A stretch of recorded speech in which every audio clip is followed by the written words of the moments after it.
Well, here I am at Towcester Racecourse. Not something I necessarily ever expected to be able to say again after this place went into administration. But now in the hands of Henlow promoter Kevin Boothby, Towcester Racecourse might just have a very exciting future ahead of it once again. I rang up Freddie Esworth and said, look, I'll come over and have a chat with you.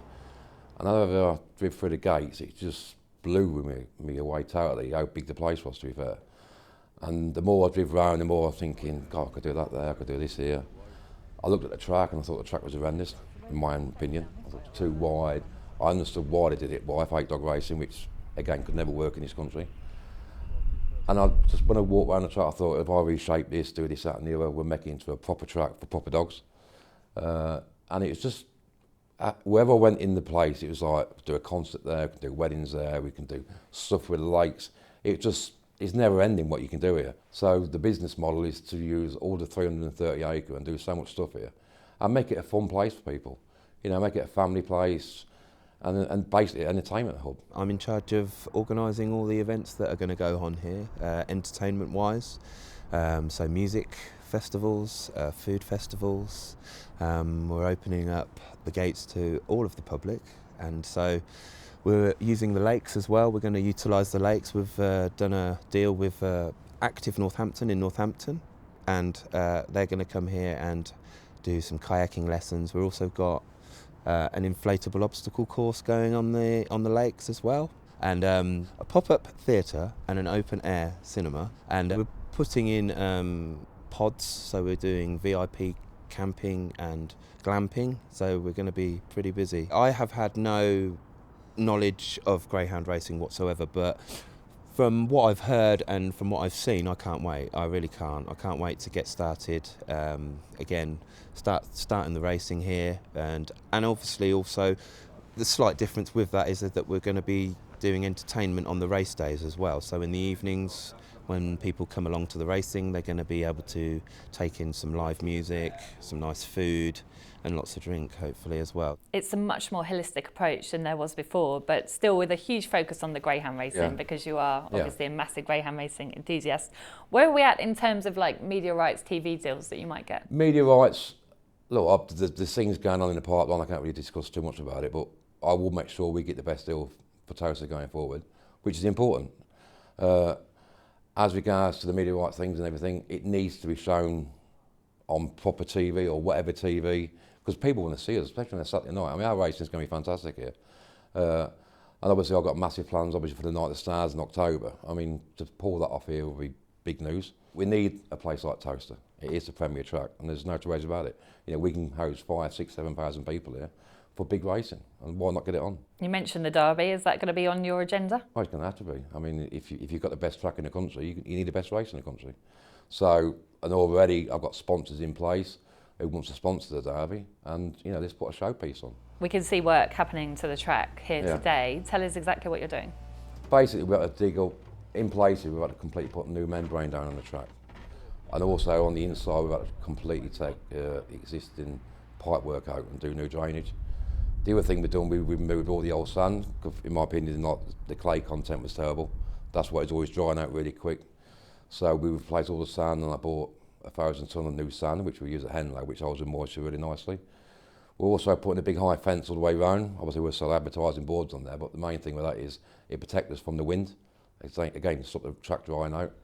And as regards to the shape of the track, the bends, instead of being 9 metres wide, it'll be 4.5 metres wide. We've had to dig all the new drains in, we've had to level all the old sand off it, and that should stop most of the problems which used to be here. The dogs won't run off, it's going to be a level of playing field for everybody instead of just bang railers.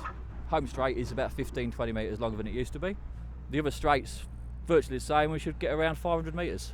So you're pretty confident this is going to be now one of the best tracks in the country? Well, it should be. There's no reason it shouldn't be. I mean, the sand's here, the wind will stop it, we've got the proper filtration system with proper watering, so yeah, it'll run better than any other track in the country.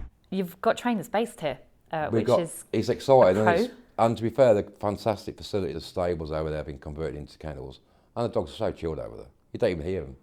And it's so nice to see them. We put a gallop up as well. The dogs have got great training facilities here to live in. So Tony and Laurence Tuffin joining forces here at Towcester to train together. Laurence, you're leaving Nottingham, of course, where you've been for a long, long time, and actually you're going to be assistant trainer to your brother now. How's that? Well, I don't mind that, but at least I've moved up from kennel hand since about 3 minutes ago, so I'm quite happy with that. No, it's just one of them things. One of us was going to take the licence on, so he's going to be big brother as he is, and I shall have to do as he tells me. So you're excited about Towcester's future? Very excited, and I think what Kevin's doing at the moment, everybody in the dog world ought to be very pleased with what he's doing. And the kennels, you know, giving us a chance here as well is fantastic. We've got 30 stables and we've got 4 dogs in every stable. Big double kennels, so they're nearly 2 metres in diameter and width, nearly 3 metres in length, so they've got plenty of room. There's 85 at the minute, so there's room for another 18 dogs. But while we're doing the work and setting it all up, we're just going to sit with what we've got at the minute and wait until racing starts here, and then hopefully get some new owners, or you know, I'm sure Kev will buy a few new dogs, you know. One of the problems facing the industry is a shortage of dogs, but you have trainers ready and waiting to come here, and a waiting list at Henlow as well. Henlow is full, we've got trainers waiting to come in there. Towcester, we're already full. I mean, obviously at the start we're only doing 2 meetings, but we're already full with trainers, and we've got a waiting list of trainers to come in as well. So I'm lucky in the industry that I'm not short of dogs. I don't go to sleep at night thinking I need dogs. I've got plenty of dogs.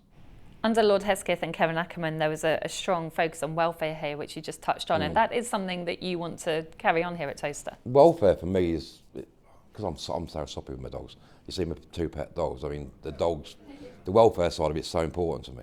And I think it's so important that we get that perception across to the public, and we want to do stuff with like local primary schools and get the kids up here and educate them basically what happens with the greyhounds during their racing career and when they finish racing. You know, and I don't think there's ever been enough done in the sport to put that out there. And you've got a 10-year lease. Any concerns from your point of view that as a business model, if you take your greyhound racing love ahead of as a business, that this won't work? Any concerns? No, I'm not even phased at all. I don't have no sleepless nights. I don't wake up panicking, oh, what have I done, what have I done? I'm excited for when we open. And I took this over back end of October, so I've had it 4 months now. It's cost me a nice few quid already, but that's part of the plan. You know, it's a great facility, and, you know, the sport needs a Towcester, and without a Towcester, the sport is going to struggle. But I don't see a problem with Towcester staying open for the next 10 years, and hopefully beyond that. But it's very exciting. For me, it's very exciting. I'm very excited about it. But what I say I will do, and I will deliver, you know, a fantastic race course for the sport.